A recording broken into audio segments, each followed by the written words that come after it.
और बड़ी खबर सबसे पहले आपको बता दें, सपा सांसद रामजी लाल सुमन के घर पर तोड़फोड़ की गई है। आपको बता दें, करनी सेना से जुड़े लोग थे जो वहां पर पहुंचे और तोड़फोड़ को अंजाम दिया। अखिलेश यादव ने इसको लेकर के आरोप भी लगाए हैं मुख्यमंत्री योगी आदित्यनाथ पर, कहा कि उनकी सहमति से ही ये अटैक हुआ है। बड़ी खबर आपको बताते हैं, दरअसल इस तोड़फोड़ के दौरान करनी सेना के लोगों को पुलिस ने रोकने की कोशिश की, लेकिन वो लोग रुके नहीं और पुलिस वालों से ही भिड़ते हुए नजर आए। आपको बता दें, रामजी लाल सुमन ने संसद में राणा सांगा को लेकर विवादित बयान दिया था और उसके बाद से करनी सेना के लोग जो हैं वो काफी ज्यादा आक्रोशित थे और उसके बाद इस तरह से तोड़फोड़ को अंजाम दे दिया गया। और इससे जुड़ी एक रिपोर्ट देखिए।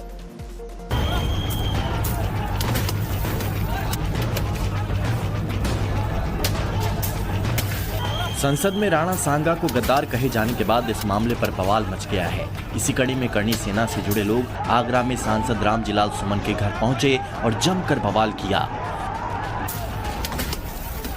इस दौरान पुलिस और करनी सेना के लोगों के बीच हाथापाई और धक्का मुक्की भी हुई, जिसके बाद पुलिस ने करनी सेना के लोगों को तितर बितर करने के लिए लाठीचार्ज किया। इस हंगामे में कई पुलिस वाले भी घायल हो गए। सभा में राणा सांगा को लेकर दिए गए बयान से आक्रोशित करनी सेना के समर्थक आज आगरा में राज्यसभा सांसद रामजी लाल सुमन के घर पर पहुंचते हैं और यहां जमकर हंगामा करते हैं। तस्वीरों के जरिए हम दिखाएंगे, ये रामजी लाल सुमन का घर है। आप तस्वीरों में देख सकते हैं किस तरीके से यहां जमकर पथराव किया गया, नेम प्लेट को भी तोड़ने की कोशिश जो है वो की गई। इतना ही नहीं, घर के अंदर जो है वो पत्थर जो है फेंके गए। तोड़फोड़ के निशान आप साफ तौर पे यहाँ पर देख सकते हैं। जिस वक्त समर्थक यहाँ पर पहुंचे थे उस वक्त घर में बताया जा रहा है कि परिवार मौजूद था, लेकिन समर्थक जो थे वो पूरी तरीके से आक्रोशित थे और यहाँ पर जो कुर्सियाँ थी सबसे पहले उनको निशाना बनाया गया।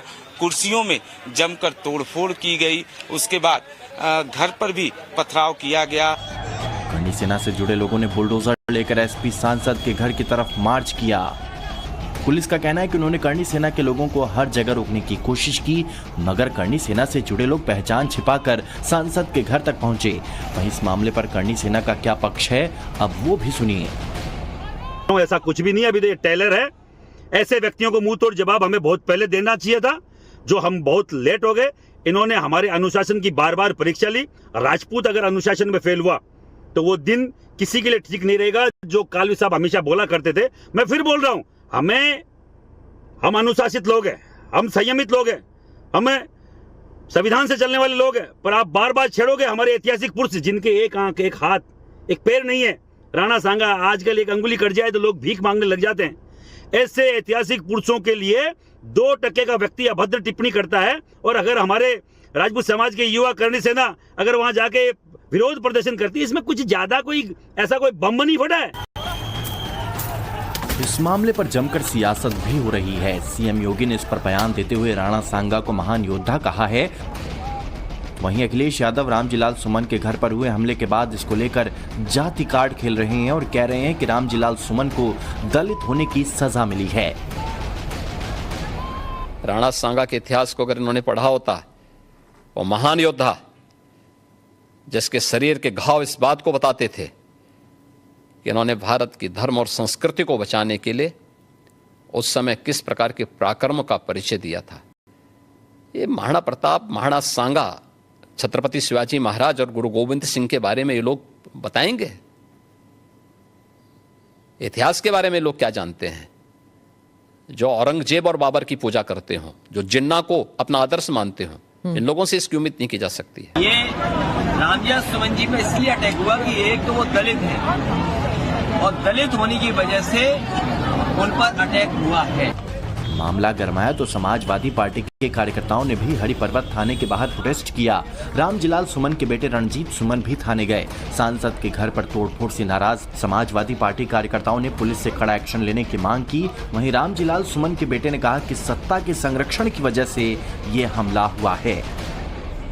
आप पूरी वीडियो देखिए, सब गाड़ियां तोड़ी गई हैं, घर पे पथराव किया गया है, लाठी डंडे और अद्दे रोरे वो सब साथ लेकर के आए थे। तमाम लोगों को चोट आई है और पुलिस प्रशासन के कई लोगों के चोटें आई हैं, लेकिन उनकी मौजूदगी में पूरी घटना हुई है।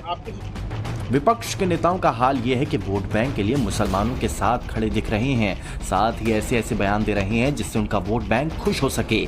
औरंगजेब का गुणगान किया जाता है, सैयद सालार मसूद गाजी को संत बताया जाता है और बाबर का बचाव करते करते राणा सांगा जैसे महान हिंदू योद्धा को गद्दार तक कह दिया जाता है। ऐसे में सवाल यह है कि क्या अखिलेश यादव की पार्टी के नेताओं का ये मुगल प्रेम खास वोट बैंक को खुश करने के लिए जागता है?